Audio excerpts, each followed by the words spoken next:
Good morning, everyone. I'll call this recommending committee meeting of September 3rd to order. Are we in compliance with the open meeting law? Yes, ma'am. Thank you. This meeting has been posted in various locations throughout the city. Bills number 2013-43, 2013-44, and 2013-45 will be eligible for adoption at the September 4th City Council meeting. The remaining bills, number 2013-35 and 2013-38 through 2013-42, will be eligible for adoption at the September 18th City Council meeting. Anyone, please, who's interested in commenting today, we have a sign-up sheet right over here, if you wouldn't mind coming up and signing in. Okay. First item. Advance item number 2013-35 for possible action amends the Unified Development Code to restate the R-D single-family residential restricted district and standards pertaining thereto. TXP 48648 portion, sponsored by Councilman Steve Ross. When the Unified Development Code was adopted in 2011, the R-D single-family residential restricted district was eliminated as part of the consolidation effort. That district provided a transition or middle ground between the R-E and R-1 districts in terms of lot sizes and standards. Based on the discussions with the development community, it has been recommended that the R-D district and accompanying standards be reinstated. The bill will accomplish that reinstatement. Okay. Good morning. Good morning. Good morning. Fun fact, Department of Planning, Mayor Goodman, you've already given my report as to why we're doing this. So sorry. No worries, you've done all my work for me. One of the things I do need to chat about very briefly is a couple of minor revisions requested by our friends at the Home Builders. That is a change to the lot size from 11,000 square feet to 10,000 square feet. This does not significantly affect the density of the project. They've also requested that we change the lot width to 80 feet and side yard setback to 5 feet. Staff is in agreement with all of those requests. It gives them additional flexibility as they're developing bonds to fit those lots. And with that, we would request for approval of those proposed changes. And I would just verify with Mr. Steve, you have a copy of those proposed changes? No, were they both in Exhibit B? I have, excuse me. I'm sorry, yes, I got one.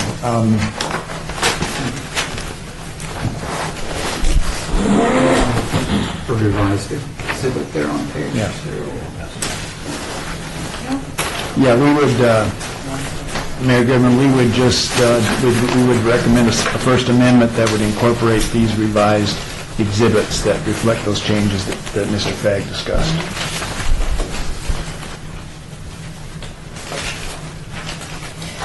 Mr. Fagg, is there anything here that anyone who wishes to be heard on this item needs to know specifically beyond what you've just said? And these will be available online, or if anybody should want them? Anyone who wishes to be heard on this item, please come forward and sit where the microphone is. Hearing none, I'll take a motion. Question. Okay, question. It could be either of staff or legal, planning or legal. It could be either for Flynn or for legal. When this was, I'm not sure when in 2011 this was adopted, the existing ordinance.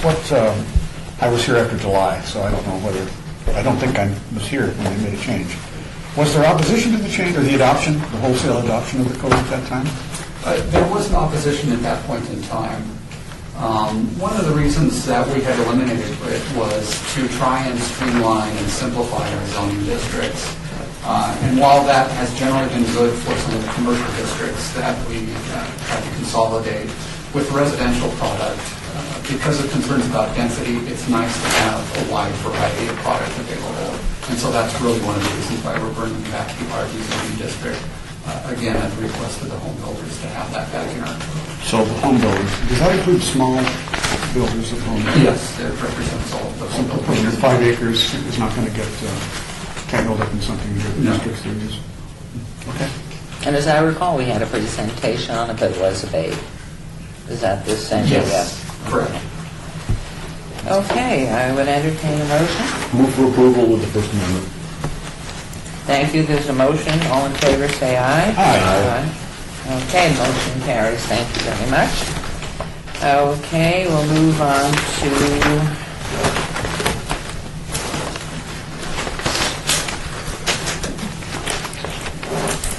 bill number 213-38.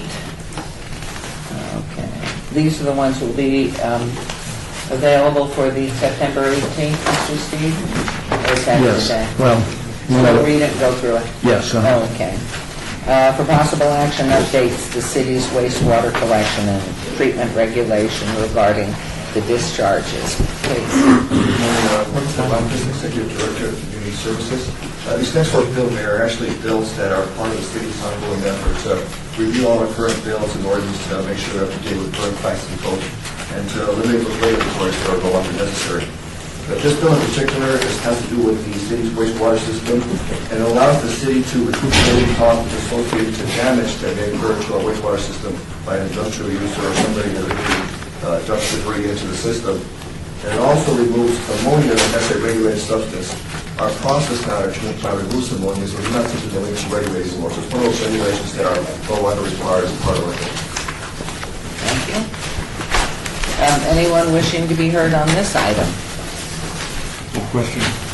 Question, please go ahead. Thank you. Does it cost any more for us to remove ammonia in our process, or is it just a natural thing that occurs with no additional expense? As far as we've upgraded our plant over years and added new systems, it's now an element that we removed previously, particularly hospitals were high concentrators of ammonia came into our system, and they were required to remove it at their site. But because we got more modern equipment now, it's part of what we remove as part of our process. Well, okay, so we spent a bunch of money to remove ammonia. The hospitals don't have to bear the expense anymore. Is that it? Well, it's a way to remove not just from hospitals, but from all users, something that it impacts the quality of the lake. And so we started moving more than several years ago to start upgrading to better equipment. Does fertilizer throw off ammonia too? It does drop on you. So that's probably why we had to do it. We do a lot of collection, it's more run our into our storm system, not really into our collection system and sewer. So it comes down naturally to the Washington Lake. Okay, I would entertain a motion. Any other questions? Move for approval. Okay, there's a motion to approve. All signify by aye. Aye. That motion carries. We will move on now to bill number 2012-39 for possible action. Updates the city's stormwater management regulations regarding the disposal of waste and discharge pollutants. Mayor, this item here has to do with our storm system instead of our sanitary sewer system. And what it does, it verifies the type of waste that's not permitted to be discharged into the storm limits. Stuff such as landscaping clippings, which today sometimes you can get in there, and other items. And it also requires that any development of a significant size be required to follow best management practices in the development of the site, and to make sure they prevent discharge of pollutants from entering into the stormwater system. And how is that achieved with all the clippings and as a result of all of this last storm? It's a challenge, Mayor, and so we find sometimes this is really more from natural runoff. It's more we see landscapers out there as they're doing some of the common areas. They'll blow a lot of this clippings into the outlet and let it come down instead of picking it up.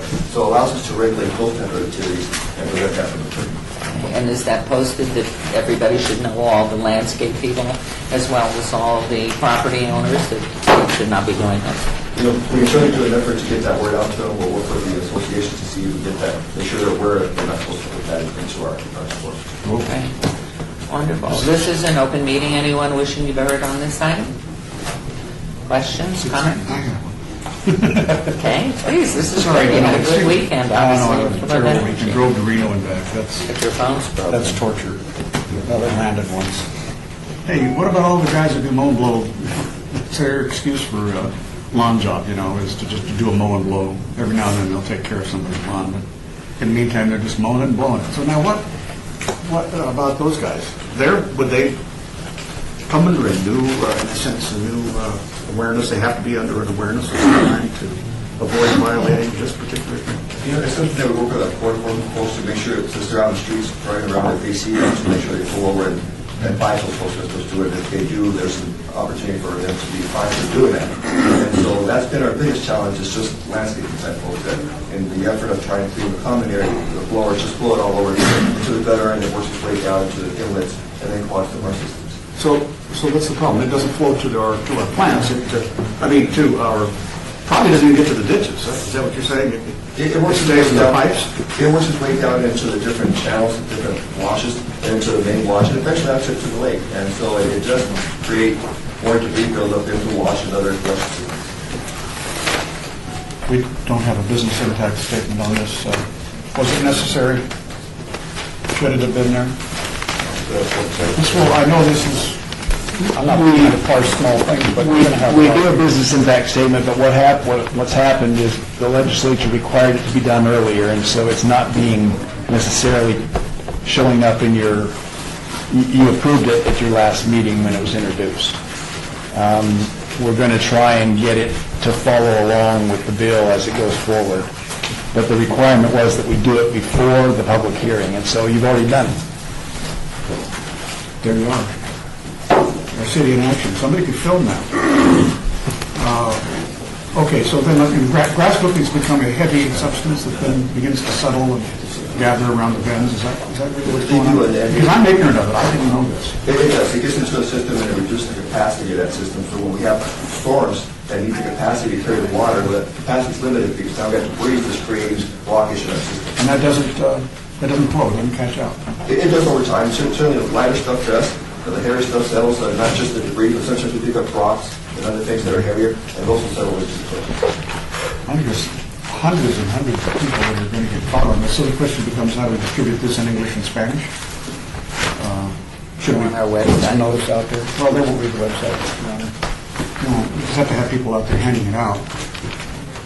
In some way or another, our code people could be handing it out in printed form. Do not do this anymore. Blow it back on the customer's lawn. But we still do an effort to try to get that word out. Well, I've never seen a guy blow it back on the lawn. That's my point. And so you could end up with a lot of angry lawn blowers out there.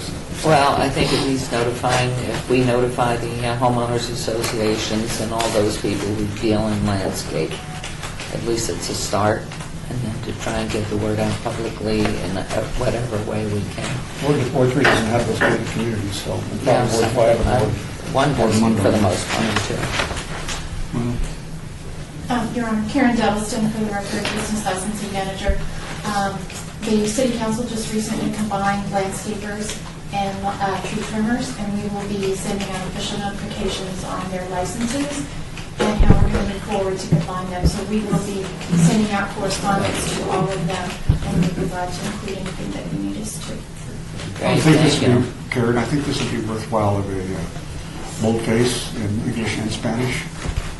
And we Because we this is will do that. important, this sounds important. We will be sending at least 3 pieces of correspondence to everyone as we go through this license transition. So this is something that you can move forward on today. We'd be happy with. In English and Spanish? We can do that, whatever you'd like. It really needs to be. They do the labor. We can include a copy and a link, whatever you'd like. But it wouldn't be an additional expense because we have to notify them all. Would the citation fall upon the person out in the field, or would it fall upon the owner of the business? Councilman, just hold on to code enforcement, if they go out there, if it's a landscaper business that's doing it, it would fall on the landscaper himself. For the outreach that we'll do to residents, maybe we can provide verbiage you can put in your newsletters that you do to all your citizens and just informing them of the new regulation that's in place now. And usually code enforcement, they work with people, just educate them, saying, this is no longer, this is prohibited due to the causes that Jorge just mentioned. And next violation, if we get notified or we see, we'll be cited or warned again. But it's an education process that we'll go through. Okay. Thank All you. right, thank you, I'm done. Thank you very much. Mr. Cervantes' question. Driving around town looking at the drains, there are never any screens in front of them, so therefore everything is stuck. You can see it's blocking.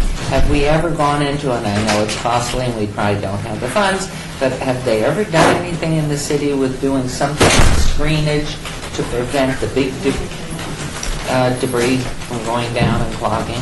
The challenge of doing that is the screen not only blocks big stuff, but it clogs the inlet itself. And if you can get particles that come into it. The screen will prevent anything from coming through. And so now you've got these leaves or these other pine needles that block completely where nothing any water gets in. That's why we don't provide it. There are some weight bars to prevent larger items to get in, but the separation is probably about 4 inches to allow it 4 inches smaller to get in. So we use some rebar by anything smaller than that just to prevent the inlet from becoming unusable. It's supposed to be small children in class, so they're trying to keep out the sewer. Thank you. All right, entertain a motion. Move for approval. All right, there's a motion, please vote. Aye. Okay, goes, good. And now on to item number 7. That's how it is written, that's how it's shown. Okay, this is bill number 2013-41. For possible action amends the LVMC, Chapter 14.04. Pardon? It's 4-0. There's one before that. Item 6. What is on some? Item 6. Didn't we just second? No, it's sort of my So business. sorry. This relates to coffins, Your Honor. Okay, that's why I skipped it. Bill number 2013-40 for possible action repeals LVMC Chapter 14.12 relating to the regulation of municipal cemeteries proposed by Mr. Cervantes, Executive Director of Community Development. Mayor, this is one of those items where it's a regulation that's no longer necessary. In the past, the city would run and operate the cemetery. We do that now through a contract, and so the provisions of this ordinance no longer require it, so it's proposed to be. Anyone wishing to be heard on this item? Hearing none, any questions? There's been some nice stories in the paper, I forget which one, Your Honor, about cemeteries like in Woodlawn and the sections within Woodlawn. It's the history of the town. Especially when you go through it. And I know our Memorial Day services are always held. Really know where every burial ground is around town. Have they all been discovered? In other words, the Stewart family had a plot on the opposite side of the street of where the old fort is, right near Washington and the Boulevard, Maine. So at that point, that's the only other burial ground I knew of. And then I read these stories, which said, well, at actually where Woodlawn is now, at the the east end of Woodlawn, but there was another cemetery. Then I guess it was incorporated. Is that how it worked, Jorge? You know, I'm not familiar with history, so I don't know. I do know that I've heard in the past, the cemetery used to be kind of the outskirts of the city when the city first developed. And folks that couldn't afford to bury people in the cemetery proper, rivers and bury people out there. And so we've heard those stories, but I don't know the original rivers of the cemetery. Did the Piutes have a separate burial ground? I don't know. If so, it probably would be on their property. Okay. Your Honor, thank you very much for letting me ask more questions. Thank you. Please come right in and take a seat. There's plenty of seats up front. Okay, I'll entertain a motion on item number 6. Move to pass. Thank you. Motion, please say aye. Aye. Aye. Motion carries. Opposed, number 7. This is item bill number 2013-41 for possible action amend LVMC Chapter 1404 to update provisions regarding certain sewer charges payable by the City of North Las Vegas and clarify provisions regarding the installation and maintenance of sewer facilities. Mr. Cervantes. Mayor, in this modification is modifying the ordinance to remove the schedule of the fee that we charge local space for treating the water. The waste is handled now through an interlocal agreement between both agencies, which is approved by both your board and the Affairs Board. And so it provides more flexibility as we need to adjust the schedule to do the local and have to go back and then work every time. So that's what it's doing. What it also does, it clarifies the main responsibility for sewer laterals between the property and the main sewer line. There's a lot of information out there about who has responsibility for that lateral. And so this just makes it a little bit more clear who has that responsibility. And billing does not change? It doesn't change as far as fees or billing. Okay, thank you very much. Anyone wishing to be here this item? Okay, we'll close that. Any questions? Questions? Okay, I'm going to entertain a motion. Move for approval. There's a motion, please say aye. Aye. Okay. Okay, aye. Motion carries. Thank you very much. And we will now move on to item...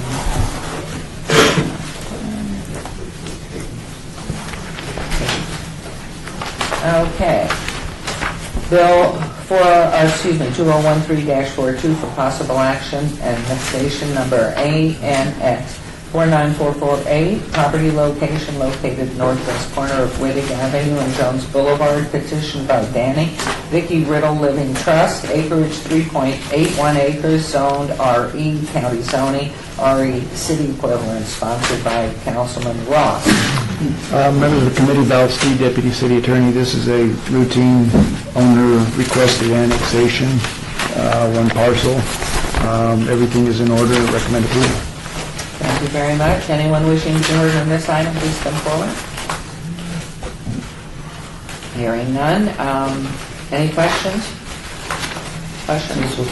There's a motion to approve. All in favor, say aye. Aye. Motion carries. Thank you very much. We will now move on to item number 9.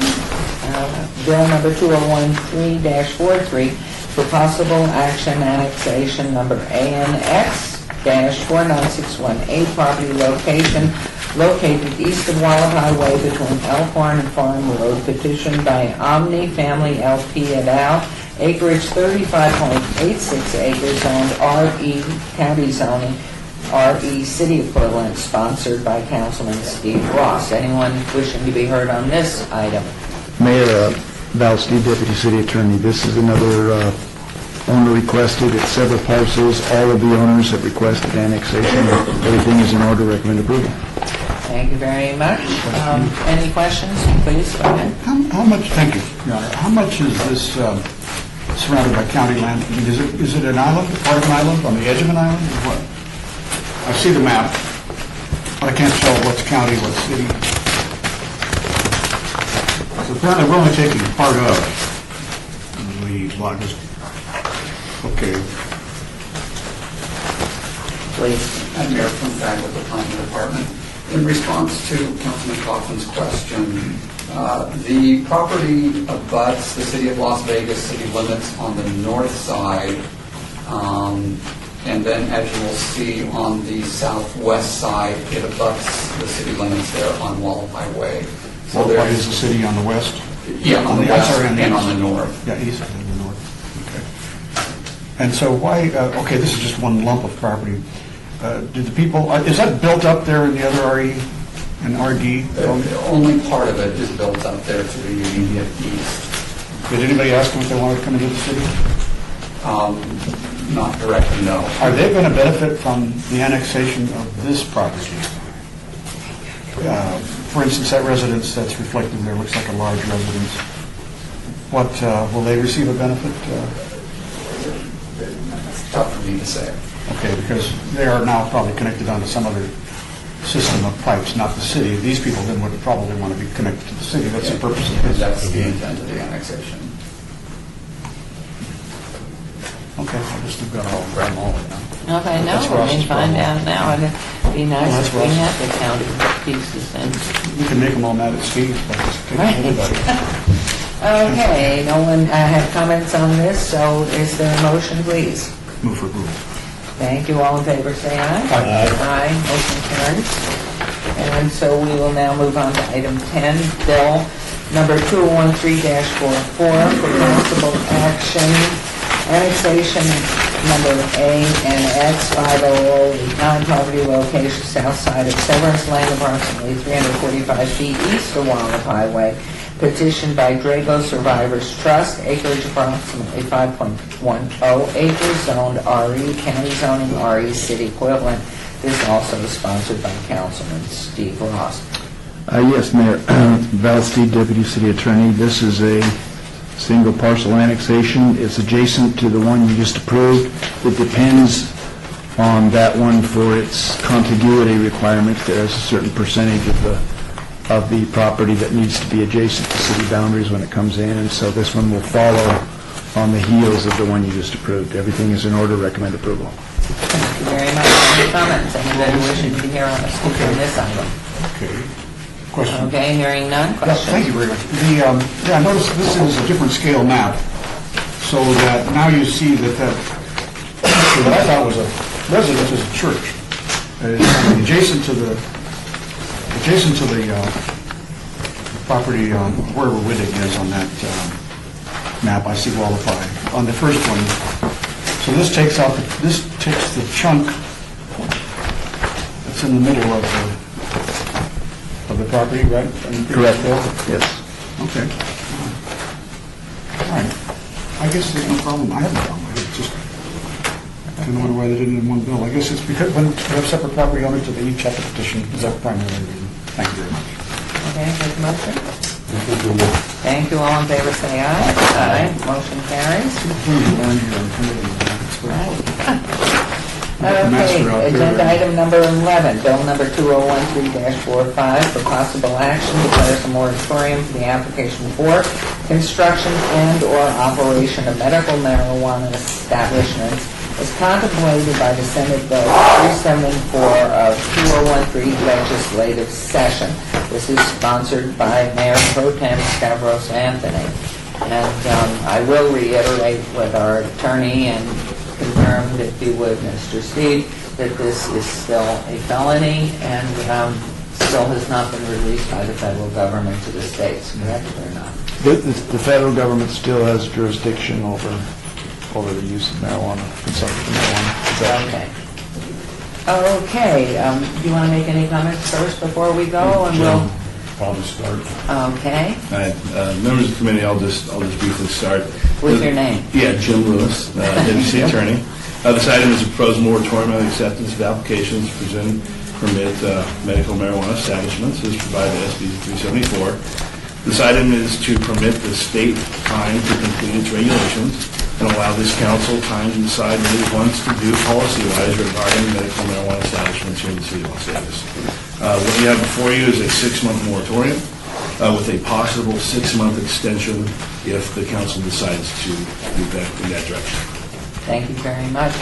Now, anybody who does wish to speak to this item, and make sure that you have signed in over here, and with permission, I'm going to limit you to 3 minutes, and we'll just see where we go from there. Knowing you're an attorney, I don't know how an attorney does anything in 3 minutes. Thank you very much, Mayor Goodman, Mr. Anthony, Mr. Hoffman, members of the City Attorney's Office, other interested citizens. My name is Attorney Bruce Gale.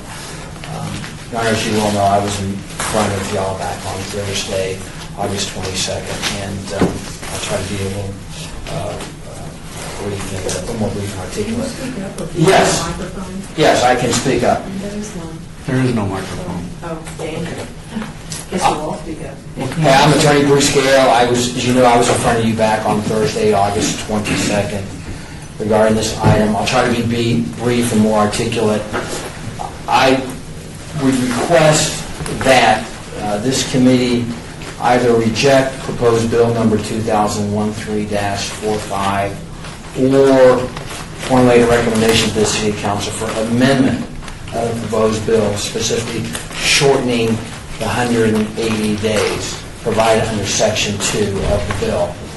Under Section 2 of the proposed bill, it says this moratorium shall commence upon the adoption of this ordinance by the City Council and shall terminate at the close of business 180 calendar days from date of commencement of the moratorium, unless earlier terminated by the City Council. So 180 days from today doesn't even consider when this matter will go in front of the City Council. So assuming that this bill is adopted by this recommending committee, that puts us into March. As you well know, the State of Nevada Department of Health and Human Services Division of Health has till April 1st, 2013 to adopt its regulations. And also under SB 374, there is only a 10-day calendar period in which the Division of Health is going to be accepting applications. That's it. A 10-day period. So I want to back up a second and comment and respond to what your concerns were and the City Council's concerns were last Thursday on August 22nd, and what the Chief Deputy City Attorney, Mr. Valsti, just commented about in any question. And that's regarding the SB 374 still being in violation of the Federal Controlled Substances Act. Ron, I know you're a news, you follow the news, and United States Attorney General Eric Holder last week came out with, and I don't have it with me, I'm sure maybe you've seen the letter, if not, I can get a copy of the letter.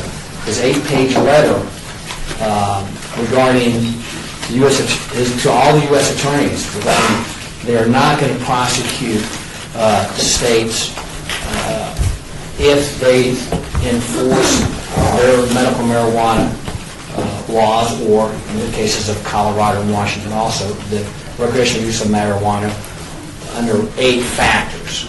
So this is the biggest thing, the biggest news to come along in the marijuana area in 75 years, Your Honor.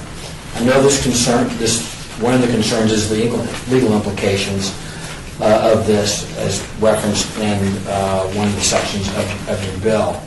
And I just think that the City Council, if it adopts this bill, and it is at least until roughly March 3rd, or even later, till this moratorium is in fact, once it's terminated earlier by the City Council, it could potentially deprive some applicants and some citizens of the use of marijuana.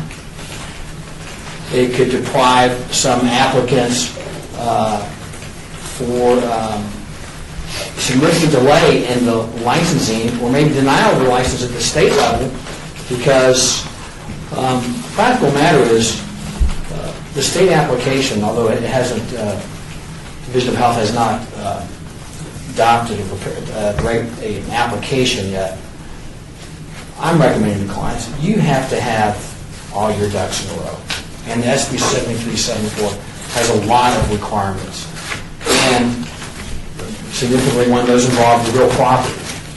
And I just think you could potentially delay and deprive applicants from even getting licensed at the state level, because there was only a 10-day period in the calendar year 2014 in which applications would be accepted. So I would recommend, or I'm requesting, or suggesting that this recommending committee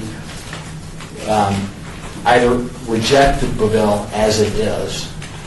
I think the City Council, the City Attorney's Office, City of Las Vegas, could accept the applications, and maybe put them to the side, or at least accept them, or peruse them. There might be problems with the applications on their face, and maybe set, a few piles. These applications look good, they comply with some of the state requirements, and some of our potential city requirements under other similar zoning, building code, fire code provisions, and some that are, maybe in the middle of the road, and some that just on their face are deficient.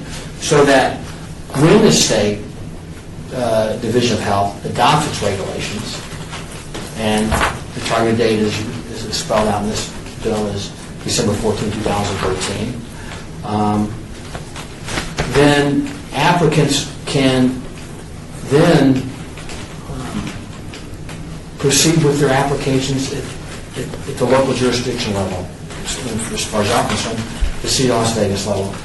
As I said last week, as I'm sure you well know, I think this is an opportunity for the city to get at least 10 medical marijuana dispensaries, an unlimited amount of cultivation facilities, unlimited amount of independent medical testing laboratories, and unlimited amount of medical marijuana establishments that sell the infusables, the oil, the lotions, etc. Finally, I know this bill is sponsored by Councilman Anthony, and I've been informed that when this SB 374 was going through the legislative process, it had the support of law enforcement. I wasn't personally there, but that's what I've been told, and I think there's significant protections at the state level. You have 3 state agencies regulating this, and I know the city would tightly regulate also. So again, I would request, again, that this bill rejection, or amend it so that the 180 days is shortened, or maybe continue the hearing and see what happens at the state level. But I think it's premature for just an outright 180-day moratorium. Thank you. Thank you very much. Anyone else, please come forward, sign, make sure you're signed in. We'll try to keep it limited to 3 minutes. Are you signed in, sir? I am signing it. Good morning. I'm sorry, I went over my limit. It's all right. Good morning, I'm Richard Poole. I'm only here as a citizen. Excuse me. I was Yes. thinking about the time limits on speaking. I was thinking, this reminds me more of a work session on a bill as opposed to a simple hearing. Because sometimes a simple hearing is just evidence here presented, and you've got time consumed asking questions and all that. I think maybe when you have a work session, we've got interested parties here, probably on more than one side, so it might be useful to just allow a little more time. Well, my thought was we did with Mr. Gale, but my sense is if everybody wanted to talk, we would be here so late. So the main thing is everybody gets a chance to talk, and then we will have discussion afterwards. I promise to So, be brief. that's all right. No, stay, please, try to pay attention to what everybody else is saying so you're not repeating the same thing, because we really do want to hear from you, and there's some really strong thoughts out here. Thank you. Go ahead, Mr. Poole, please. Council, I'm here to encourage you, urge each and every one of you to take a view from the medical patients. Good citizens. Right now we have ambiguous and contradictory laws. These things need to be answered. 80% of the citizens today are requesting that our leadership move forward, represent our desires to take the criminalization out of it, to put the attitude and the regulations and the administration in place where it belongs as we administer so many things so very well in this county. I cannot see where there can be barricades put in front of us that can be justified because the struggle has been too long. The patience has been exercised. There is no justification in holding that. We should be proceeding because the laws have been stifled since 2001, kept contradictory, and they've kept good citizens to look like criminals. We need leadership to address and make this thing better. We're not trying to make a bad thing in schools and citizens. We're talking about your medical patients, and this is what the citizens are asking you to address. Thank you. Thank you very much, Mr. Poole. Next person, there are seats up front here for those of you who are standing in the doorway would like to come in and sit. Good morning. Good morning. Good morning, City Council. My name is Lisa Mayo Doriso, and I'm actually here wearing 2 hats, which is, those of you know me, I usually do. I actually have a client, a group of investors out of California that are strongly looking at, and who operate in California, looking at coming into Las Vegas for medical marijuana. A very, very, very good group with a lot of money, which I think is important. And then my other hat is I live here, I still have children here, and I want to make sure that if we're going to pass the legislature, we're going to do this, that it's done right. So I am in support of the moratorium, except I have a few questions. First off, the application process is a privilege license. If you look at the way the application process goes, it's almost like applying for, a gaming license. You have to have background checks. You have to have $5,000 to make the application, then $30,000 and $250,000 in liquid assets. I think it's important that, and I think I understand, I had not had a chance to talk to Councilman Anthony about this, but I believe you're doing this partly because we don't know who's going to be an applicant. We don't know who's going to get approved for this. It's not an easy application to get approved for, and you do have to have quite a bit of money to open, whether it's cultivating, the testing facility, or a medical marijuana dispensary.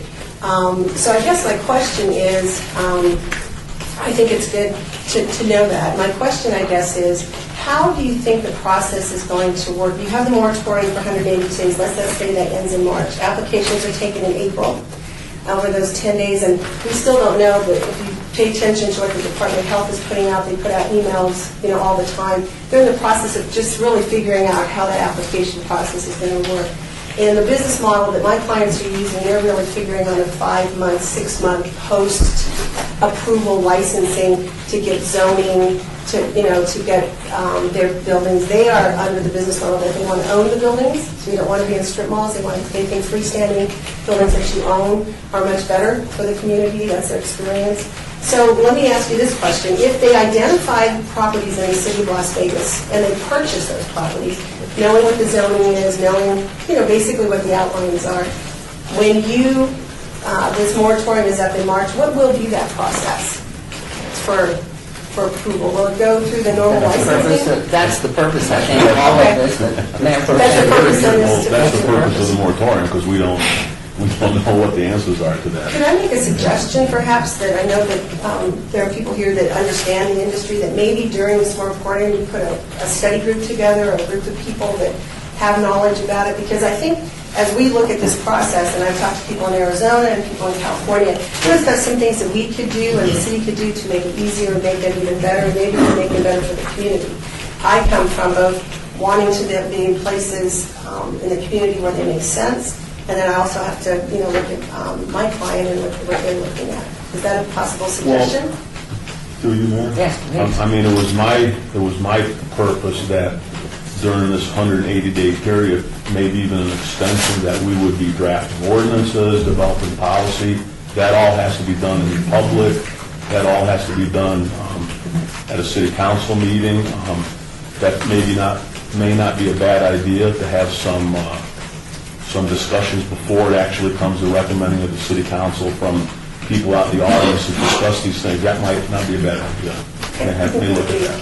A good idea. That way, when you get there, because I have to tell you, I just got a call from a client who was in a completely different industry that called me and said, Lisa, would you help us with this? And I had to say, well, if I want it to be good in my community, what better person than the daily person to get involved with it? So I think that'd be good, because there are a lot of things that I've learned about it, and a lot of things that can make it much better. I think that would be my recommendation. But I do support the ordinance, because I do think we have to take our time with this. Thank you very much. Next person, please. Hi, my name is Diana Lee. I'm a citizen of the city of Las Vegas. Excuse me, Diana Lee, L-E-E, yes. and if you would speak very loud so they Yes, can I'm a hear. citizen of the city of Las Vegas. I reside in Stavros Anthony's district in Sun City, Summerlin. Nice to see both of you again. I was at the Sun City, Summerlin resident forum last year. I'm the one that weighed 117 pounds, was bald as a cue ball, and got up out of my wheelchair to talk to you about downtown business. And thank you Of for course. the sculptures on Street, not Durango, Rampart. Good health, Gina. Yes, well, we're still excited about locating a business downtown, but what I'm not happy about is I'm a suffering cancer patient. I'm in remission now, but I still have symptoms. I did not elect to go down the road for medical marijuana because it's partially illegal. At this time, my husband and I are both technically unemployed, as we were last year, draining our life savings to keep me alive. So the point is, we couldn't afford legal fees on top of everything else. I'm one of those people that is immune to pain pills, not opiates, not NSAIDs. Nothing works on me. So I got to spend months on end lying in bed, crying and screaming in agonizing pain because nothing worked on me that was legal. And I had very unpleasant thoughts about all elected officials in the state, as you might well imagine, as I was suffering. Most of that is gone, but I still have symptoms. I would still benefit, but I still refuse to break the law because I cannot afford to break the law. So my point in all of this is to represent cancer patients who today are in the position that I was in 1 year ago, which is stuck in bed in agonizing pain. This is nothing short of a humanitarian crisis. And we have an organic product that grows out of the ground that can provide relief for us. I do not understand why we have to go through needless bureaucratic foot dragging when this is not rocket science. We're not reinventing the wheel. It's been done in other communities throughout the United States. All you have to do is go grab the best practices and implement them here. There's no reason to try to reinvent this wheel. It doesn't make any sense. Ever since I got cancer, I have had nothing but problems with government agencies. I know you have nothing to do with the state, but I was at the state hearing in the spring. I'm now appealing with paratransit because I had to walk a mile and a half to get to a bus stop today because paratransit denied me. So I'm appealing, and Friday I'll be over there. I never had any problem with any government agency or entity in my entire life until I turned 60 and got cancer. And now everywhere I go, every government agency is not allowing me to live my life in a way that I see fit. And I'm actually fairly tired of it. The point is, I'm representing cancer patients that cannot be here. I have a dog in this fight, so I'm going to win. And I really hope that the two of you, all of you, can come together and do something sensible as was recommended by the attorney that spoke first, because I'm a voter, and I voted for both of you before, and I want to vote for you again. But you have to earn that vote again this next time. Thank you. Thank you for your comments. I hope you stay in remission, and it's welcome. Yes, thank you. Thank you. Good Next. morning. Oh, there you are. I am. And your name, please. The name is Joe Marcel.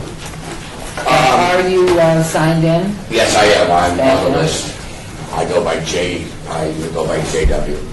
I'm a patient, but I was a lobbyist before. I was the VP of American Express, like out of 1,000 of VPs with American Express. But I became a patient, and most what has, since the last month has happened, and it's all because of the group that's back here, which is the Jennifers and the Vickies and the Michaels that like to run the nonprofit, the weekend group.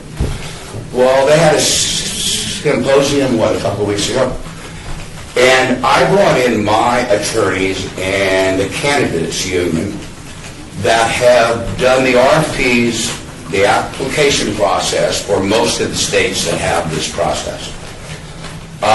They tried to email you, but all of your emails came back because we've met with the state, the county, a couple of counties were invited to be on the steering committee.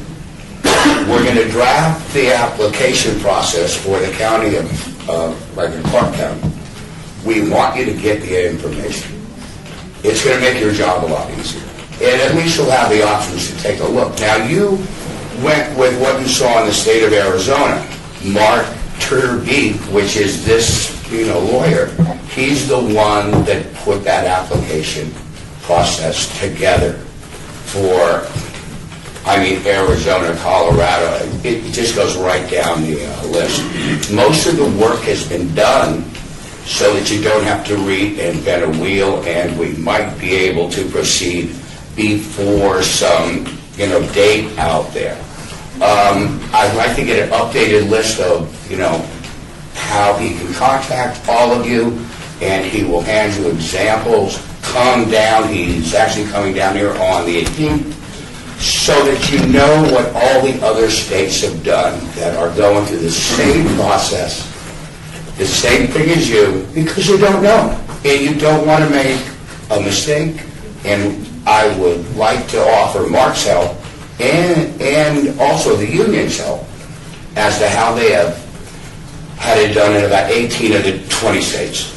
So, Thank you. if I could get that list, it'd be great. Thank you very All right, much. thank you. Are you signed in, sir? Yes, ma'am. And your name? My name is Adam Sternberg. Thank you. I'm a 25-year-plus Las Vegas resident. I'm also a cancer survivor and a medical marijuana patient, as well as a business owner. I own Compassion Nevada Consulting. I walk people through the steps of obtaining their state legal medical marijuana card. And I also teach them how to provide themselves with their own legal medicine right at the moment, because we don't have a distribution system. I myself, when I became a patient, was forced to go to the black market for all of my resources, all of my information. This put me at risk, it put my family at risk, it put the communities at risk, and it continues to do so. And I urge council to consider not backing this moratorium. And if you do back it, I highly recommend shortening the length of the moratorium because it is making our neighborhoods unsafe. It is promoting the black market right now. I don't know if you're familiar with how it really works. The city is, while this is all going through and the moratoriums are all happening, people are coming from all over bringing this medical marijuana into our state. And it's affecting our neighborhoods and the safety. The access issue is definite. And by placing these moratoriums, you're going to extend that and encourage it and increase it. And I just want you to be aware of this. Thank you, Mr. Sternberg. Good morning, my name is Mark Mancuso. I've been here August 8, 1979, so I've been here a long time. In 2010, I had a dispensary. I got a license from the state of Nevada, and on the license it says to sell medical marijuana. And we were open 8 months, and I went to jail. My life got all turned upside down. What happens now? I have no money. If I wanted to get in this pool, I can't do it now because, everything got turned upside down when all this stuff. But we had a dispensary for 8 months. I was paying my employees with paychecks. I was part of the Chamber of Commerce, and it all went to hell. So what happens to a person like me that already had a license and had a business running for 8 months in town, and now I can't even afford to get into the lottery? So what happens to me, that a person that had a license? Councilman Coffin, please. I do have a question for you. Were you open on Las Vegas Boulevard? I was on Tropicana, you know where Liberace's museum is? Yes, I do know where that is. It was Okay. called Going I thought there was a Green. dispensary open for a while on Las Vegas Boulevard Well, that was closed. So I thought maybe you were. no, we were Going Green, and we were there 8 Well, I need months. to have a little perspective on this because there was something open in the city, and I've only been on the council 2 years. Well, we were open 8 months, and we were on East Tropicana, 1516 East Tropicana, and we were called Going Green. Were you licensed by the county? Yep. I had a business, but I was a consultant. We had a co-op, so that's how we ran ours. Everybody donated a plant to the co-op, and all the money stayed in the co-op. And I paid my employees with And the checks. county closed you down? Metro closed me down. Okay. So What was the reason for too much weed, this? Too much. selling weed, and they came to my house and they made a lie about everything. I mean, I wasn't able to make a phone call, wasn't able to bail myself out. I mean, you name it, they did it, and this is supposed to be America. So what happens to a person like me that had a dispensary and now I can't, now you made it just for the rich? So, Well, nothing's made. well, but that's pretty much what it's going to be. It's only for the rich now that can afford it. If I may, one of the things that I've been very concerned about, and having a family member who lives in another state and has the advantage of medical marijuana, one of the issues I'm most concerned about is, and I am a nonpartisan, this is not a political statement, and nor have I spoken with my fellow council people on this, but very concerned about a consistency and quality, number one, that when I in need of this product, I can be assured that that quality is the same in everything I buy. That's number one. Number two, if the state truly believes this is medical, the only way to do it is to take it out of the profit motive and make it a nonprofit. The medical marijuana, in future years, when marijuana is without restriction in this country, it'll be a bath of profit-focused. Well, the way we did it, because it was so new, I did a co-op, and, I Well, know but at that... this point, it's the person that's ill that needs it. They should not have to shop around. They should be able to go to every place, know it's identical quality with the same impact, and that, in fact, there's no profit motive involved in it. Because what does happen, where's my gentleman with the black market? That is what will happen. And so this way, our government, and again, I want to reassure you, this is, as a nonpartisan, no political part in this at all, having not spoken with my council persons at all. This is about, if this is true by the state of Nevada, that we want to have medical marijuana, the citizens of this community need assurance that everywhere they go to buy it, the quality's the same, it's not cut, it's not enhanced, and in fact, it's not about going to somebody else who's going to undercut somebody or somebody's going to charge you more, and you're finding yourselves without the solution that you need. And if in fact this is the true marijuana entity, It has to be about both those things, in my opinion. Yeah, I So think with that's- your issue, the fact that you got into your own business because of the beliefs that you had, we go back to the federal laws. And until the state, I know the U.S. Conference of Mayors this past June signed together that the federal government should release marijuana control decisions all to the individual states. At this point, that has not happened. While Colorado and Washington may have some issues that Secretary Holder is going to keep his hands off, that's one thing. I know our city council is more concerned about our citizens, and if this is medical, well then it should be in a controlled environment and equal across the board and priced the same, so that it really does its job. At the point that there are no restrictions federally or by the state on marijuana, then it's up to each of us what we buy and what its quality is and who we're buying it from. But I think in this city, we need to give our people the assurance that you can count on the city of Las Vegas to give you the same quality at the same price, whether you live on Eastern and 95 or you live up in the Northwest, wherever you live. So I think the key is what we're trying to do is get all the input, all the conversation, and go forward. But there's definitely, as you well know, there's profit motive involved here, which I think It's is... more of a job, and, you know. This is about a medical issue. If in fact this state is true and we are considering something that's medical, this is medical. And I don't want somebody playing around with something in the medical field if I need it or anybody I know needs it. And for this poor woman here who suffered through this time without the availability and knowing that she can be guaranteed wherever she bought it in the city of Las Vegas, it was identical quality and the price is the same. Period. Could I say something on that? Sure. I know we've got a I bunch just of went on. overarching questions to answer, you know. But that's the purpose of all of this. The bill, I'm glad for the bill because it focuses our attention now on this. The bill has provisions where even a city could reject it. So we have to decide, and we can't do these in private meetings. I'm speaking to everybody here in a sense, in addition to my colleagues. We don't have the luxury of that. We have to have open meetings to decide how many votes are going to be on an issue. I can't walk around the hallway and say, okay, looks like we've got 5 or 6 guaranteed votes, so let's go.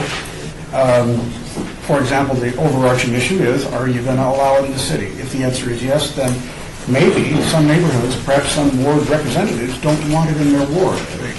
They know their people, they talk to their people, and they may say, we don't want it in our ward, and or in the neighborhood of a ward.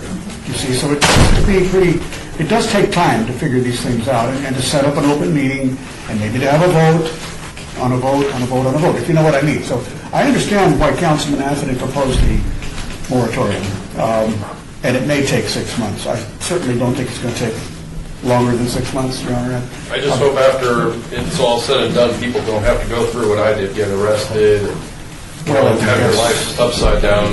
Depends on the law. Anyway, we can't have a conversation back and forth yet, but I think the idea is that there's things that have to be decided before decisions can be. But I was into X, and I still got... Cascades on itself. It's not like how SB 374 was crafted, which is a lot of private meetings, public meetings, private meetings, put vote counts, and then you do it publicly, that kind of thing. No, we're constrained by the open meeting law. I hope other people understand that while we would like to move, some of us would like to move rather quickly on this, we can't. Thank you, Councilman. Yes, sir. Jay Mato, supporter of the bill. Thank you for having us here today, just a suggestion, I believe that 90 days would be a much better, 180 days is just going to probably scare professional businesses that are looking to produce the quality of medicine that you're talking about there. And if the city taxes by going to the county, which they're not going to be doing that. But, thank you for your time. Thank you, Mr. Mato. Next, please. Hi, my name is Vicki Higgins. First and foremost, I'd like to thank you for taking time to learn about this subject and to assist us in getting this project done.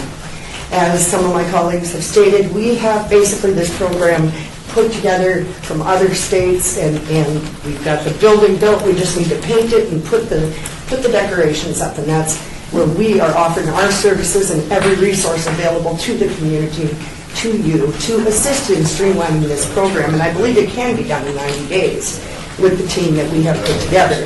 And you've shown a great willingness to work with us, and we appreciate that.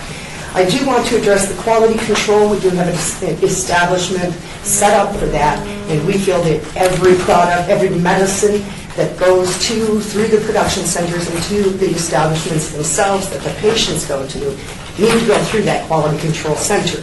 And we are very, very diligent on making sure that this is a medicinal type thing and can be across the board consistently labeled, and people can go to these establishments and feel safe and comfortable as they do. We want dignity, we want respect. We're patients, we're not criminals. We've chosen to use natural medicine because a lot of us have problems. After my brain surgery, I was having problems. I had the police at my house. I was unaware that we had a medical cannabis program. Showed them my scars, they were very understanding. The DEA came in, walked around and says, you need to get a medical cannabis card. I said, a medical cannabis card, what? So, as a community, we worked very hard since I recovered from my brain surgery to educate the public and to assist in educating our legislators and officials of Nevada to the needs and the troubles, as Mr. Mancuso described, for people who tried to provide these things. They kind of jumped the gun, unfortunately. What we want to do at this point is create a program that the rest of the country wants to follow. When the rest of the states evaluate, are we going to do a medical marijuana program? Well, there's been problems in California, for instance, or wherever they want to list. They'll look at Nevada's program, because we as a team have a program that's rock solid. And they'll go, we want to follow Nevada's program. The team we have together as an advocate community is amazing. The nonprofit, unfortunately, if it goes nonprofit, we're going to have businesses or people trying to sidestep that nonprofit thing and make profit and create a little more of the black market possibilities, because those people are going to try to sidestep that. Another thing that that I realized at the last council meeting is we're talking about zoning these areas into industrial and business. Now, business zoning in Las Vegas, we know, is inconsistent. The industrial areas, we talk about the neighborhood being downcast, high-risk assessment. What's going to happen when we start putting these establishments into these areas is the risk assessment is going to drop drastically, because the people who want to operate these establishments in a reasonable manner want a dignified, comfortable, respectable neighborhood to go to. So, for instance, were I to go into business and I have to purchase a building or lease a building down on industrial, I'm going to look at the neighborhood and go, I want it to look better. So part of what my goals as an establishment in this neighborhood is to improve the neighborhood and make it safer. We're going to have high security. We're going to have, as I said, the quality control. We're hoping to use an official type service to transport the medicine to and from facilities so that there's safety there, and that the carriers aren't at risk, that they're protected properly. Small businesses, I'm not sure about the $250,000 per establishment. I have been informed that we can have, say, 3 establishments under one roof. They are licensed separately, that's understood. The $250,000 per establishment, if I say, for just as an example, would want to have a grow, a production, and a dispensary, $750,000 really precludes any small business possibilities, especially when we can't do any tax write-offs on our business expenses. So I plead with you, let's allow us to help you streamline this program. I think that the establishments for the grows and the providing of the medicine needs to be opened up at least I think 60 to 90 days before the actual dispensing establishments are open, because we have not opened it medical cannabis just to our Nevada patients. We have opened with reciprocity at thousands and thousands of patients worldwide that have cards and programs within their country. So we have a big need that's going to be needed to be supplied. And I feel that the grow establishments would help by being able to do that ahead of time. So there's personal growers, home growers. We need some outlines on the sales of one time only. I would recommend, or my personal feeling would be that the personal growers should be able to sell their surplus to these establishments after it goes through quality control. That's one of our main concerns. To the establishments one time per cycle of grow. If you're a good grower, you're going to get more than the outlines that are structured for the cannabis patient who has to go to a dispensary and purchase. The situation for home growers is going to be a little different, and we want to stay within the outlines. And if I happen to be a really good grower and I get more than the outlines tell me, I would like to be able to take that medicine somewhere where it can be used and not feel like a criminal just because I'm a good grower. Thank you very much for your time. I appreciate your attention and your concern to this. You people have been awesome. Thanks.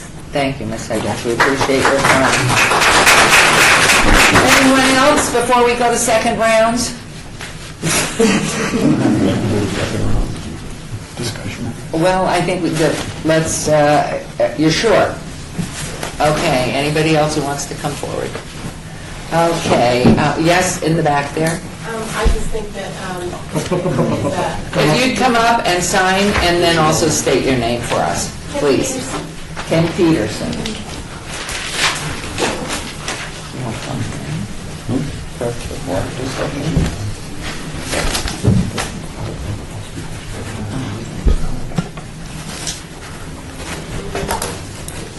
I just wanted to voice an opinion that, can you speak up? I just wanted to voice an opinion that medical marijuana will help the community by creating an additional revenue source as well, and that the people here, that really need it for certain types of medicinal diseases. It will help benefit those people to quite a large degree, as well as the economy. So it's a win-win. Thank you, Ms. Peterson. Yes, sir, if you'll sign in and then also state your name. Okay. My name is Delos Benedict, D-E-L-O-S Benedict, and I just had a quick comment. Do you happen to be Greek? The name is Greek. It's a Greek Not name. you. No. Just We're all Greeks. Greek at heart, man. Well, you get support from my right anyway. Thank you very much. My quick comment was, as Vicki started to allude to, what my goal is, and what I believe all of our goal should be, is to create the model for dispensing medical marijuana in Nevada, just like we did with gaming. The whole world follows our model for gaming, and I would like the whole world to follow our model for medical marijuana. Thank you very much. Thank you very much. Okay, Councilman Mayor Pro Tem. First of all, I appreciate everybody coming down and voicing your opinion. I'm starting to learn more and more about this medical marijuana stuff, and I guess we have to start the conversation with medical marijuana coming to the state of Nevada. It is. The people have voted for it twice. It's in the Nevada Constitution, so it is coming to the state of Nevada. But what the people did vote for was the legalization of marijuana. Two different things. And if you look at some of you mentioned states around the United States. Some states have implemented it very well, and we need to look at what they're doing. Some states are chaos. It's absolute legalization of marijuana through medical marijuana programs. And I don't want that to happen in the state of Nevada, specifically in the city of Las Vegas. And some of you mentioned, gentleman over here who's almost Greek, you want the model, you want the perfect system for medical marijuana, and so do I.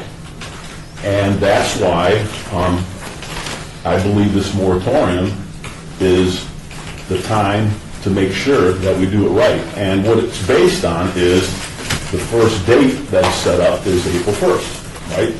April 1st is the time when the state is going to put their regulations together, and we really can't do anything until we see what that looks like, because we have to base our decisions on what the state puts together.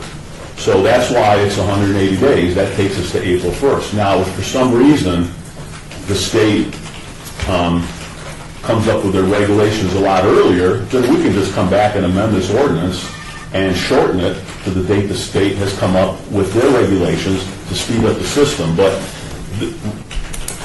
what I'm concerned about, again, is what the federal law says. I'm concerned about, Jim Lewis has already mentioned this, taking applications, somebody sues us, we have to go to court, and then we have some district court judge telling us what the system's going to look like. That's not a democracy. This is a democracy. This is how we put medical marijuana together in the city of Las Vegas. And I'm telling you, I have no idea what it's going to look like. I have absolutely no idea. I have some lobbyists that are already calling me, telling me what it should look like. I have big businesses contacting me, telling me how it should look like. But I'm not going to base my decisions unless I talk to folks like you and get you all involved in how we're going to set the system up.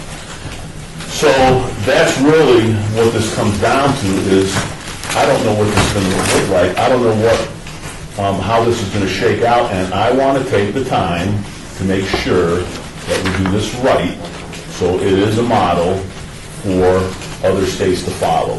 And that's what the moratorium is all about. Thank There you. you go. Okay, anyone, Mr. Gale? Thank you. If you want, I was going to answer some of the question, or some of Mr. Coffin's questions about, he asked when Mr. Mancuso spoke, and some of your comments, Madam Mayor.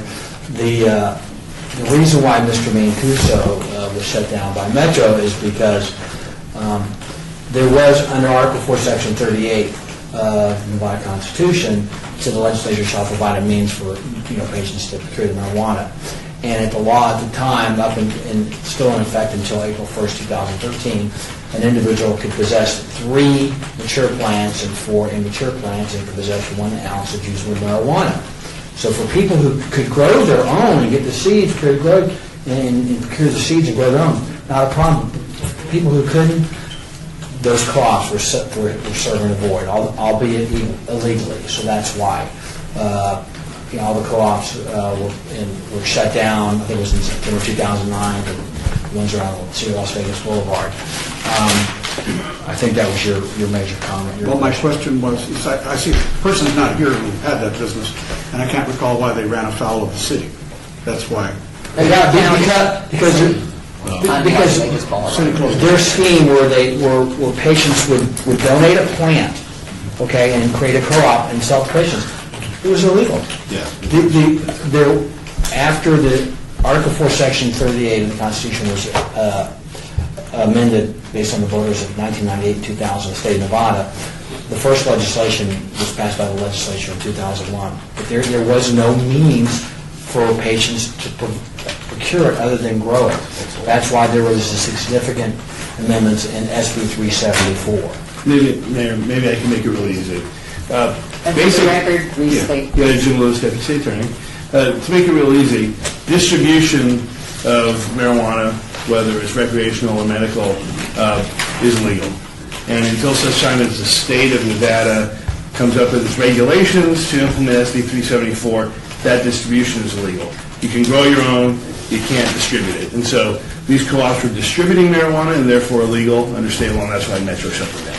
Okay, and one more question if I could. Thank you. So then if there is, you need to have a medical condition to be able to grow your own. That's probably obvious. You must have a medical marijuana card. And there, how do you get that marijuana card? That's through the state of Nevada. We have a system right now. There's certain, under NRS Chapter 453A, there's certain specified medical conditions that you have to have, and there's also a catch-all provision where other conditions might qualify, but that has to be issued by a doctor or a DO, I believe, under NRS Chapter 453A. That is question back here, Mr. Bull.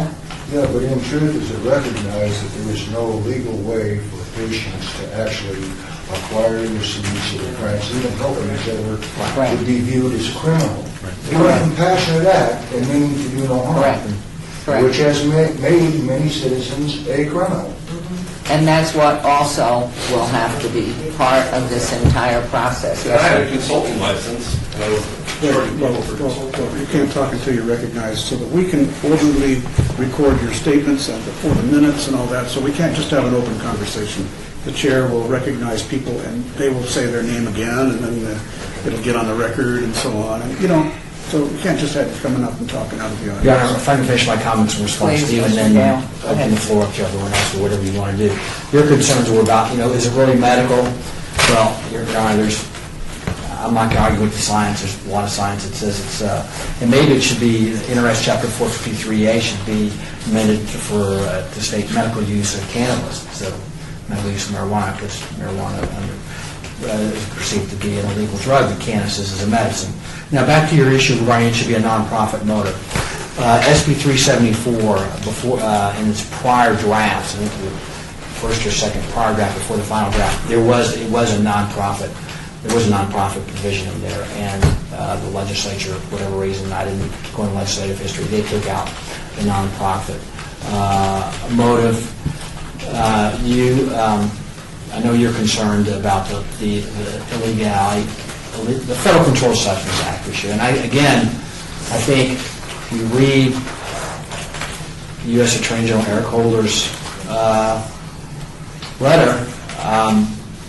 I think that's going to cover it at the federal level. I feel confident that any medical marijuana establishment, and I read this SB 374 different than Vicki, although I read the same. The same as she does. Some people read differently.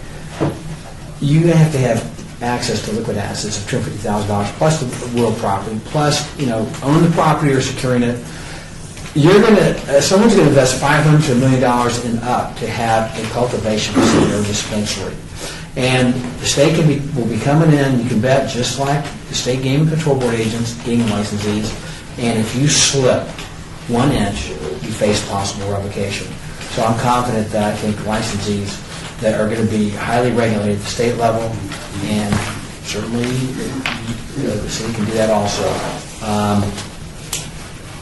I think that's my responses to some of your concerns. Thank you very much.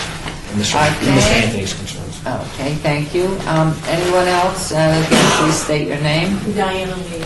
Thank I'd you. like to make 2 points. One, with all due respect, I disagree with you, Mayor Goodman, on 1 point. That's and healthy. That is to make it nonprofit. Capitalism has built the best and most economically successful country in the history of the world. I want people to come in here and get filthy rich on medical marijuana establishments, because then they will pay a lot of tax dollars to fund all the things the city needs. They will pay employees who will then go out and spend their money and pay more taxes. I don't see a downside to a profit motive involved in this at all. And the last thing is, I believe it was Councilman Anthony that asked about the medical marijuana certificate. That's not the only thing in my investigation I found that you have to have. You also pay yet another state agency for a, get ready for it, illegal contraband tax stamp. I just like saying that, illegal contraband tax stamp, because I can't wrap my head around something so superficial sounding. But that's what you have to have, the certificate to state that you're a patient and the illegal contraband tax stamp. Thank you. Anyone else? Please state your name Adam again. Sternberg, also. Also, with switching to a nonprofit, I just want to throw out the point. All the pharmaceutical companies and the pharmaceutical Big Pharma. Big Pharma, they're in it for profit as it is right now. And I think the state and the city is as well. So I don't think we should be saying we're in this strictly for the compassionate end. Yes, we are for the compassionate end, but we're also in it for creating jobs and income for the citizens of the state. Well, hopefully that will be something, again, the committee, and as they go forward, will determine if this is purely for the medical end, or does it have another motive behind it. So that is something that we have to arrive at. Yes, sir. You want to say something also? No, Mr. Mancuso, but you have to state your name, please. Said everything earlier, just Okay, thank you. Yes, in the back, if you'll sign in, please, and put your name down, and then state your name for us, since you have not spoken yet. My name is Perry Haichu. And if you'll speak loudly. Perry Haichu, sir, and I'm just a patient, and I had a question for the city attorney, actually, because there was a question about, how can I put this? How do you spell your last name, Barry? Pardon, sir? You spell your last name? H-I-T-E-C-H-E-W, sir. And I just had a question about access to medicine. They say any like we can't legally buy our medicine anywhere yet. Does that mean that if I get my medicine from one of these delivery services I find on Weed Maps, am I a criminal? Am I at risk possibly for acquiring my medicine for these people or not? Madam Mayor, I don't know if you want me to answer questions like this in this form. Well, I think if it's informative and it's legal, absolutely. I would just say, I'll say this very generically, because I'm not giving advice to anybody. I work for you all and others, but I'll say this.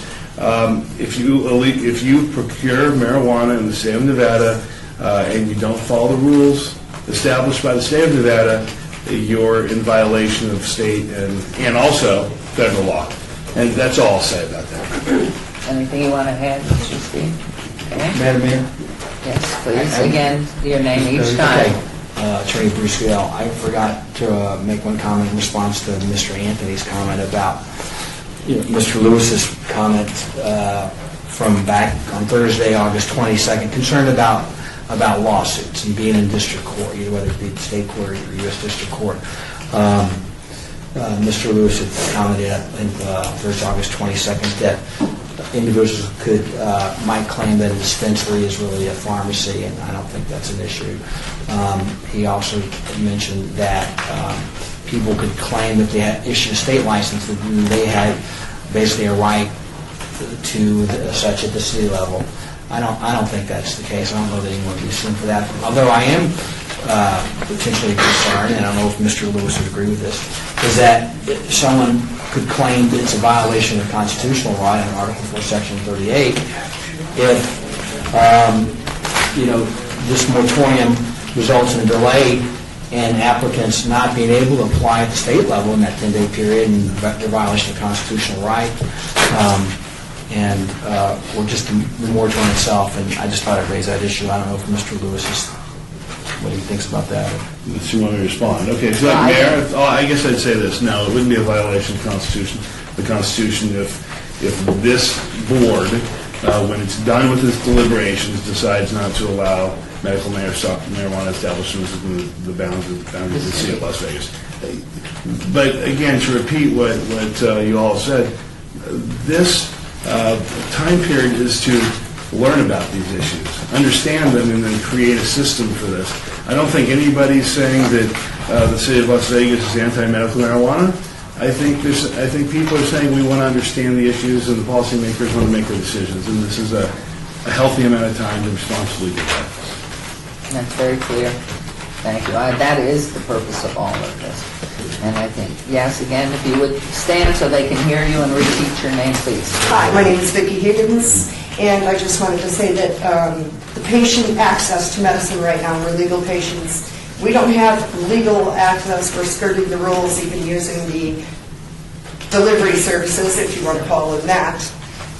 Another reason to fine-tune this and streamline it as soon as absolutely possible, and we appreciate the fact that the moratorium will be lifted once the program is in place. Thank you for your time. Thank you. And do know, I believe this item is on the agenda on the 18th, not tomorrow. Not tomorrow? Not tomorrow, on the 18th of September. Is that correct? That's if the committee votes it out. If it doesn't vote it out, it's not on the 18th. Adam Sternberg.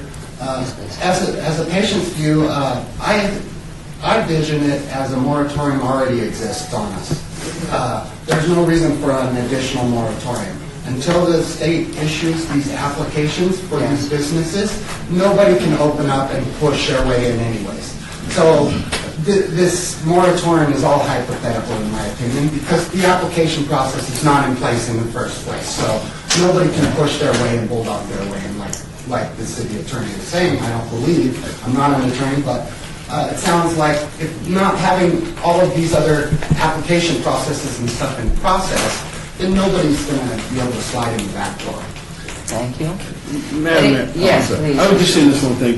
Just as an aside, I've had a very well-respected land use attorney call me in the last week and ask me about what's going on, wondering what we're doing, and he indicated to me that he had thoughts about advising his applicants to come in and file applications to see what the city would do. So it's not I just want you all to know, this isn't just some hypothetical, the city attorney's office being overly conservative on this issue. We want to make sure you all have the time to reasonably consider this very difficult issue. I too have had calls, so this is something we have to do it right. Our constituents need that to be the end result, and that we're doing it for the right reason, and looking forward as we do it. So I'm delighted Mayor Pro Tem brought this forward. Any other comments? Oh, yes, sir. Please again state your name. Richard Poole, and please hurry, because on an everyday situation, trying to obey the law to the letter, we're still put in a position. We're stuck. Thank you. And one last comment, I think a lot of the safeguards are built in SB 374 that the city is concerned. I'll leave it at that. And they're going to be addressed in applications. Okay, thank you. And again, state your name if you're wanting to speak, please. Joe Marcel, he abbreviated the state of Nevada, so you all have all of the information now that he's on with the state and the county. So Thank you. that needs You have a pregnancy, don't you? You want to say something? Okay. Your Honor? One more comment, Councilman Coffin, then I'm going to close the Well, I am public curious hearing. about why someone testified today that their attorney advised them that all their emails bounced back. That shouldn't He happen. abbreviated the state of Nevada. That's what you stood up for. Well, he certainly could have tried again, or he could have made phone calls to find out what the court address is, so, get another attorney. Okay, no one else wishing to be heard. I'm going to close this part of the public hearing and ask for a motion. I'll move for approval. Thank you. All in favor, say aye. We have some discussion on this. So, Okay. yeah, the part, Mayor, relating to the extra 180 days, I don't know where that came from. We had discussion, in fact, on the council meeting on the 22nd. I think we had agreement that 6 months was going to be the limit. It doesn't take us 6 months to make this decision. I can't believe that it would take another, in other words, if you give us, lose a muffle, if you give us 6 more months on top of the 6, we'll take it. And I worry about that because the intent of the legislature was that we do pursue this. But obviously, if we have good conscience and reason, we don't have to wait 6 months or another 6 and then say no, because now you're running into the next session. And what we don't want to do is run afoul of the legislation, which passed with remarkable support, remarkable bipartisan support. So we don't want to be in the position, I think, Your Honor, of having our staff having to represent to the legislators that not only did we not enact it in March of 14, but in September, maybe we didn't get it done then, or we're close to not having it done, in September, just right before on the threshold of a session. I don't think we should take this extra 6 months in here because it's a temptation too easily taken. Other than that, I agree with everything here, and that was the intent. So how vote you? Well, I would have to ask for an amendment if I could ask if the sponsor would agree to removing the language which calls for the additional 6 months by majority vote. I think if we put a little pressure on ourselves, we'll get this done by March. I think, or is it April? What would be the effective date? April 1st is the legislative regulation date. But the 6 months, where does the clock start ticking? Is it September 18th, then would be March 18th? Would that be, Jim? Yes, Councilman. It would actually be 6 months from the effective date of the ordinance, which is actually the Sunday after the council meeting. So it would be 18th, 19th, 20th, 21st, 22nd. 6 months, so March 22nd. Okay, so you save a week. Yeah, see, I don't want us to go into September, which I think we would if we gave ourselves an extra 6 months. I think it'd be better off for us and the public if we just said 6 months period. I really do. So I don't know. Salvos, are you willing to accept an amendment to? You want to comment on that? The only comment I would have no comment to the substance of it. The comment is The reason it was put into this ordinance is to allow another extension by simple majority vote instead of going through the ordinance process again. It was really a procedural thing that we put the other 6 months in case we needed it. That's my only comment on the additional 6-month period that's available to you in the ordinance. But the second 6 months wouldn't kick in unless the Las Vegas City Council Voted. majority vote. There would have to, before this ended, this 6 months ended, there would have to be a public hearing with the city council, and then 4 members would have to vote to extend the moratorium. And with the request from Councilman Kaufman, you are now just backing up the 30 days in September, April, June, and November, the 31 days in March, so you're saving yourself 8 days or something by taking his amendment on, or just leave it as is. Is the public comment period closed? Yes. Do you share one way or the other, or it's strictly a procedural thing? Strictly a procedural thing. In case the council decided 6 months wasn't enough, we wouldn't have to go through the ordinance process where we have an introduction, a recommending committee, a hearing to adopt. It would just be one council meeting agenda item to move forward, to extend. It's really a procedural issue more than anything. If you think you're comfortable with 6 months, and then let's say we need another 6 months, we just go through this process again. It's a new ordinance, but this makes it easier to extend the 6-month period of time. I'm not so worried about the staff, us as I am the staff, because if you give the staff the time, and you don't look like you're pushing, if they don't have the push, other things take priority. It's understandable why staff would want the extra 6 months, just because they have a lot of work to do, and so they have other things that are pressing, and we make them press on certain things. I feel like this would push us to make a decision much quicker without that extra 6 months. Could you reopen the public comment period? No. I'll go ahead and, let's go ahead and I'll make my motion with the First Amendment to just make it a 6-month period, and then if we need more time, we'll just go through this whole thing again. Thank you, Stop. Thank you. So that would Okay, be my so there's a motion. motion as amended. All in favor, aye, please. Aye. That motion carries and will post to council. Thank you very, very much, everyone. We are going to move on to agenda item 12, citizen participation. Public comment during this portion of the agenda must be limited to matters within the jurisdiction of the committee. No subject may be acted upon by the committee unless that subject is on the agenda and is scheduled for action. If you wish to be heard, come to the podium, give your name for the record, the amount of discussion on any single subject, as well as the amount of time any single speaker is allowed may be limited. For those of you who are exiting, thank you all for coming and participating. We look forward to a good resolution. Okay. Thank you very much. Okay. Your Honor, I want to say one thing. Yes. Again, by now, we're basically at the end of March until this moratorium expires. And again, there is only a 10-day calendar period which the state doesn't help to accept applications. We send them after April 1st, 2013, before.